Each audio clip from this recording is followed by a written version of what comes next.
오늘 우리에게 주시는 하나님 말씀은 출애굽기 23장 1절에서 3절까지만 보겠습니다.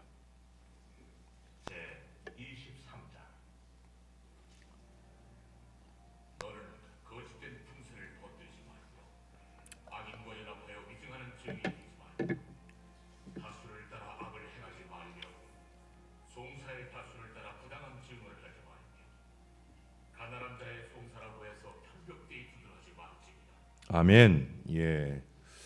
그래요. 좀 전에 제가 기도한 대로 김영환 장로님께서 오늘 아침에 조금 전에 돌아가셨어요.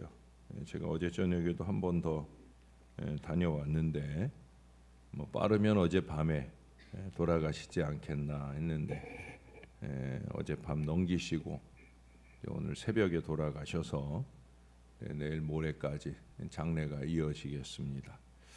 이제 오늘 빈소가 마련되고 하면 문자를 보내드릴 테니까 그에 따라서 우리 교회에서는 이제 원로 장로님 돌아가신 일은 처음이기 때문에 저도 생소하고 어떻든 유가족들과 잘 의논해서 장례를 잘 모시도록 그리하겠습니다.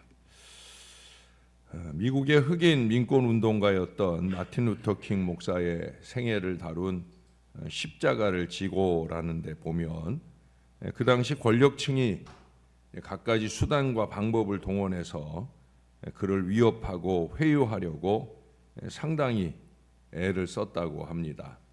특히 얼마 전에 이제 그 가문이 거의 종지부를 찍은 그 유명한 케네디 가문이 그 당시 권력의 중심을 이루고 있었는데 법무장관이었던 로버트 케네디 같은 경우는 공산주의자들과 접촉하는 증거를 잡겠다 하는 미명하에 도청을 명령하기도 했고요. 또 그 당시 대통령이었던 그의 형 존 F 케네디는 목사님을 백악관에서 직접 불러서 만나 가지고 공갈 협박하기까지 했다고 그렇게 보여집니다. 또한 FBI라 불리는 연방경찰 최고 책임자였던 후보 국장은 사생활을 일일이 조사하여 뒷거래를 도모하거나 또는 부인을 공갈 회유하기도 하는 그런 악한 일들을 자행했다는 거예요. 오늘 1절에 보면 너는 거짓된 풍설을 퍼뜨리지 말며 악인과 연합하여 위증하는 증인이 되지 말며 했는데 그런 일들을 많이 이뤄냈다는 거죠. 그러나 마틴 루터 킹 목사는 끝까지 굴하거나 응하지 않고 자기 십자가를 졌다고 합니다. 그는 흑인만을 위하려는 이 좁은 소견으로 민권운동을 하지 않았어요. 흑인들은 그 육체가 자유를 얻게 되는 것, 그리고 백인들은 그 영이 죄에서 자유를 얻게 하기 위해서 그는 많이 노력했다고 합니다. 암살을 당해서 죽임을 당하기까지 그는 이 아름다운 화합의 미래를 꿈꾸는 일을 잠시도 깨어본 적이 없었다고 합니다. 흑인 민권운동이나 여성의 지위 향상 등은 그들 집단의 우월을 확보하기 위함이 결코 아니라는 거죠. 함께 동등하게 어우러지기 위함인 거예요. 저는 여성상이라는 말은 반대를 합니다. 비성서적인 거니까 남녀 평등이어야 되는 거죠. 그러니까 피부의 색깔이나 또 남녀의 차이, 또한 출신지의 차이에 따라서 불공평하게 대우하는 것은 그것은 하나님의 법에 어긋나는 거예요. 저는 제일 어이없는 게 검은색 피부를 가진 사람들이 우리 황색 피부를 가진 사람들을 인종차별하는 걸 볼 때가 제일 어이없고 한심해요. 사실은 본인들도 인종차별을 늘 자주 겪는 인생들인데 그런 주제에 감히 우리들을 인종차별한다 할 때 참 어이없는 일이 아닐 수 없습니다. 그러나 그게 인간들이라는 거죠. 오래전에 나온 관료가 바로 서야 나라가 산다라는 책 속에 보면 고향보험, 학력보험이라는 게 있어요. 이게 뭔 것 같아요? 이제 또 선거도 앞두고 있는데 고향보험이라는 건 지연을 말하는 거고 또 학력보험이라는 건 학연을 말하는 거예요. 지연, 학연. 우리는 너무 이 문화에 익숙해 있다는 거죠. 앞서 22장, 21장, 22장 보면 하나님은 가난하다고 또 나그네라고 불이익을 안겨주지 말라 말씀을 했어요. 그리고 심지어 오늘 2절에서는 다수의 힘을 악용하지 말라고까지 오늘 말씀하고 있습니다. 본문 뒤에 10절 이하에서는 심지어 안식년이나 안식일 제도까지도 가난하고 연약한 사람들을 위한 그런 절기로서 강조되고 있어요. 안식년에 잘 아시는 대로 제7년에 우리가 노예를, 자국민 노예를 해방하는 것까지 이해를 했잖아요. 근데 안식년은 땅도 쉬게 하거든요. 1년 동안 그 땅을 쉬게 하는데 그것은 그 다음 이듬해에 더 많은 결실을 위한 땅의 휴식기로만 생각을 하는데 그것만 아니에요. 그 땅을 자유롭게 내버려 두어서 누구든 저절로 자란 그 소산으로 양식을 삼도록 배려하는 의미도 있다는 거죠. 농사짓던 땅이고 또 그 이전 가을에 이제 추수를 하다가 이제 떨어진 나달들이 그렇게 땅 속에 있다가 봄이 되면 자연 생리상 거기서 자연스럽게 싹도 나고 자라고 그리고 이제 결실을 하게 되면 그거는 그 농장 주인의 것이 아니라는 거예요. 그것은 어려운 이들의 몫이 되어지는 거예요. 왜? 주인에게 있어서 그 땅은 안식하는 해였으니까 자기들이 그 땅의 곡식에 대한 소유권이 없는 거예요. 실제로 룻기서에도 보면 아예 이삭을 많이 흘리게 해서 주워가도록 배려하는 그 보아스의 마음도 크게 다르지 않은 마음이에요. 그것은 가난한 자의 것일 뿐 아니라 심지어 굶주린 들짐승들의 양식이 되게 하기까지 하는 거죠. 인류의 평등뿐 아니라 자연사랑의 참 진리가 이 안식년 제도 속에 담겨져 있다는 거예요. 우리나라도 옛날 만주 땅에 삼전이라고 하는 농법이 있어요. 그 삼전이라고 하는 것은 그들이 농사짓는 밭을 3등분 하는 거예요. 그래서 3분의 1은 자기들의 양식으로 삼거나 그 다음번 농사에 씨앗으로 삼게 되는 거고요. 3분의 1은 독립을 위한 군자금으로 사용하는 거고요. 그리고 3분의 1은 만주 땅에 와서 어렵게 사는 동포들이나 또는 자연 만물을 위한 양식으로 그렇게 삼았더라는 거예요. 우리네 선조들의 참 넉넉한 마음을 읽어볼 수 있어서 자랑스러운 그런 모습이 아니었는가 생각을 해보게 됩니다. 마음을 넓히라는 거죠. 여기 12절에 말씀하는 안식일 제도도 마찬가지예요. 자기만 쉬지 말고 다 쉬라는 거예요. 종도 쉬게 해주고 나그네도 물론이고 역시 가축까지도 쉬게 하라는 거예요. 간혹 크리스찬 사업주들 가운데 자기만 주일 성수하고 사업장은 그대로 돌아가게 하는 경우가 있어요. 물론 자기라도 주일 성수하는 게 그게 대단할 수 있는 일이기도 하지만 그래도 자기는 쉬면서 직원들은 정상 출근하게 하는 게 이게 올바른 게 아니라는 거죠. 노동력 착취요 또한 온전한 주일 성수가 아닌 거예요. 우리는 주일은 말 그대로 주님 것이라고 하나님 것이라고 알고 있어요. 다른 사람을 일하게 하는 것 역시도 하나님 것을 도둑질시키는 교사죄에 해당된다고 볼 수 있다는 거예요. 범사에 십자가의 이 화해 정신을 잊지 말고 적용해야 된다는 말씀을 제가 자주 드리잖아요. 십자가 신앙 정신이 뭐라고 그랬어요? 그 십자가의 중심에 내가 있고 위로는 하나님, 좌우로는 이웃, 아래로는 자연과의 조화를 이루어야 된다. 서로 존중하고 사랑하고 아끼는 관계로 이어질 때 하나님의 백성다운 그 삶을 산다고 말할 수 있을 거예요. 여기서도 중요한 것은 가난하다고 소수라고 나그네라고 종이라고 해서 아래에 두는 것이 아니라 옆에다 두어야 된다. 동역의식을 가져야 된다. 이 세상에 누구도 버려질 수 없습니다. 무시될 수 없습니다.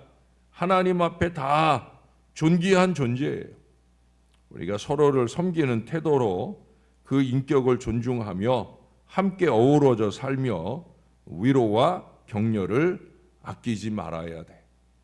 제가 얼마 전에도 한번 다른 설교 속에서 말씀을 드렸던 것 같아요. 설교를 하도 많이 하니까. 그래서 어느 의과대학에서 교수가 학생들에게 질문을 하는 겁니다. 한 부부가 있는데 남편은 매독이라고 하는 성병에 걸려 있고 아내는 심한 폐결핵을 앓고 있다. 아이들이 넷인데 하나는 며칠 전에 병으로 죽었고 남은 세 아이들도 결핵으로 누워서 어찌 보면 살아날 것 같지 않다는 것. 근데 이 부인이 지금 임신을 했다는 거예요.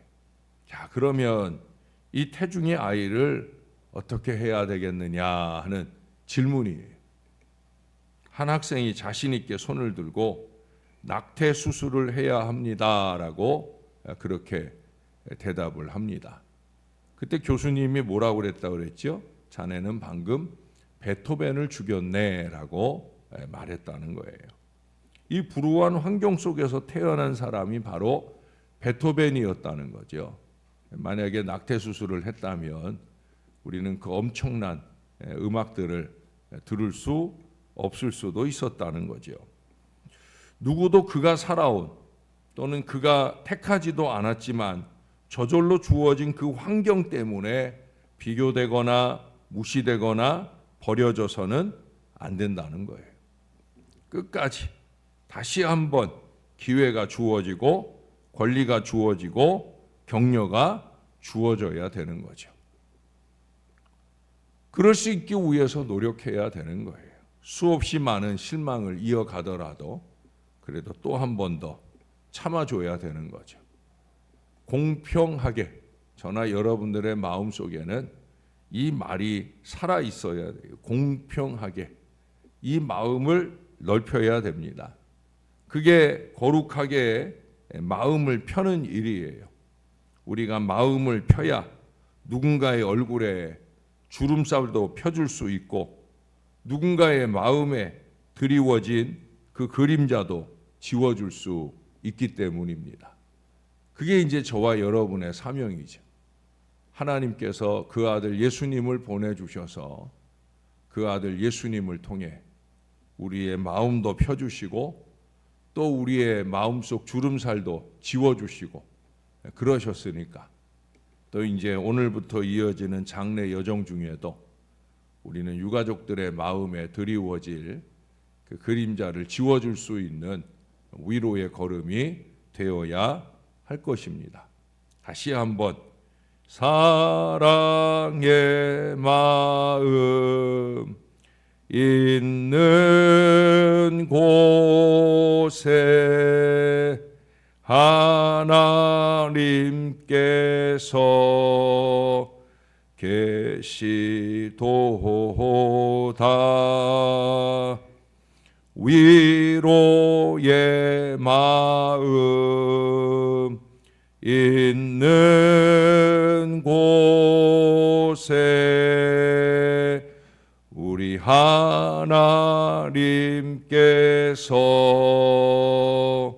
계시도다. 공평하게 사랑하고 섬기는 가정과 교회가 꼭 될 수 있기를 우리를 공평하게 대해 주신 우리의 구주 예수 그리스도의 이름으로 간절히 축원합니다. 기도하겠습니다. 좋으신 하나님 은혜를 감사합니다. 오늘도 또 주의 권면을 듣습니다. 지난 목요일에도 불렀던 찬양을 또 부르고 다음 주 수요일에도 이 찬양들을 부르며 끊임없는 하나님의 마음을 우리가 배우려 합니다.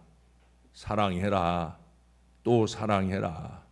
용서해라, 또 용서해라.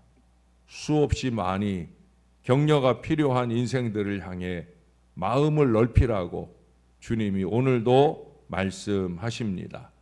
말씀대로 살아내기 힘든 사람과 상황을 만날 때가 많이 있지만 그래도 다시 한번 주의 말씀을 통해 마음을 고를 수 있는 우리 모두가 되게 하여 주옵소서.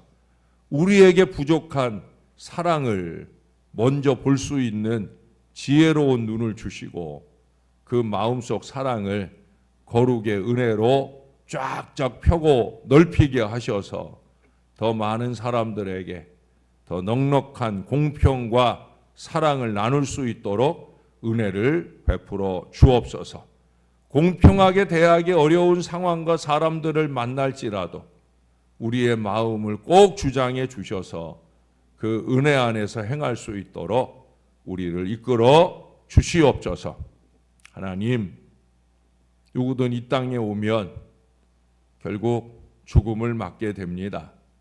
최근 2주일에 걸쳐서 죽음 이후의 세상, 우리가 영원히 살게 될 천국의 소망을 위해 부활신앙을 강조하는 설교의 말씀을 전하게 인도해 주신 것 감사합니다. 비록 우리 김 장로님은 마지막 부름받기 전에 그 어렵고 힘든 시간을 지나느라 늘 사랑해 주셨던 종의 말씀을 듣지 못하는 안타까운 중에 부름을 받았지만 그래도 영원한 천국의 소망을 분명히 보여주셔서 이 땅의 생애를 끝나고 나면 우리가 먼저 가 계신 그 천국에서 우리 장로님 꼭 만나보겠구나 하는 이 귀한 마음을 하나님 우리가 가질 수 있도록 인도해 주신 것 감사합니다.